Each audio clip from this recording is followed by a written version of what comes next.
Tere! Tänases osas osaleme Eesti spordilotto loosimises. Kuidas teile meeldiks võita kõik see? Sotsiaalmeedia kohtub kingiloosiga. Kingiloos on selline loterii, kus iga teine lotopilet võidab. Sellepärast ma ostsingi järjest 3 piletit. Küsimus on selles, kas 2 võidavad ja 1 kaotab või on vastupidi. Enne kui asume pileteid kraapima, vaatame ajas tagasi. Siin on näha suurepärane spordilotto kalender aastast 1989. Ja see reklaamibuklet on Eesti spordilotto algusaegadest 45 aastat tagasi. Eesti Loto peab seda oma alguseks. Siin on näiteks kirjas selline huvitav fakt, kuidas võita 5000 rubla. Selleks pead sa ostma umbes 13 miljonit piletit. Nii lihtne see ongi.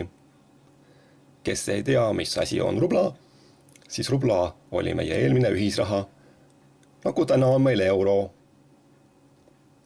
Mõni aeg tagasi, siis kui Läti läks üle eurole, mainis Eesti president, et lisaks pikale ühisele ajaloole Lätiga on meil nüüd lõpuks ka ühine raha.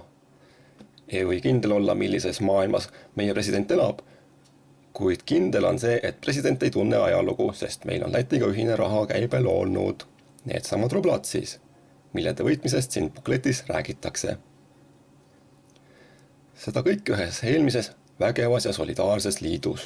Kuid Eestis on lotot mängitud palju aega enne seda, kui NSV Liidus spordiloto leiutati. Näiteks selle pildil nähtava loteriiga koguti raha Eesti Rahva Muuseumi toetuseks juba 1928. aastal. Nii et Eesti Loto võiks väga vabalt tähistada käesoleval aastal oma 88. või siis mõnda muud tähtpäeva.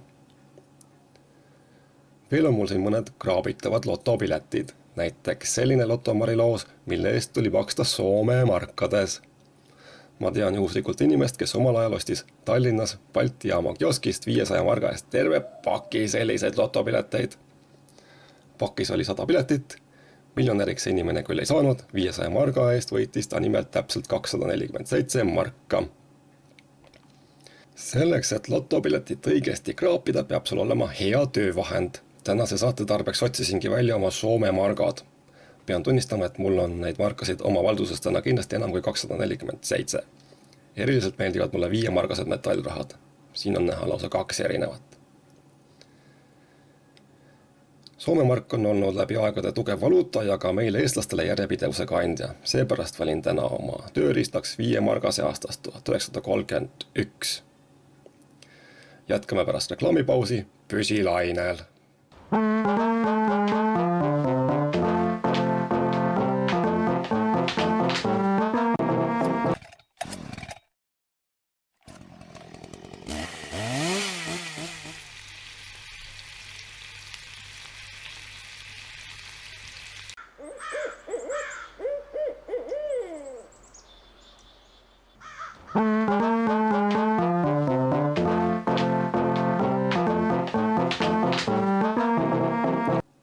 Tere tulemast tagasi ja nüüd jätkame oma spordilotto loosimisega. Kingiloosi esimesel mänguvaljal on 4 rida, igal real on võidunumber ja 3 mängunumbrit.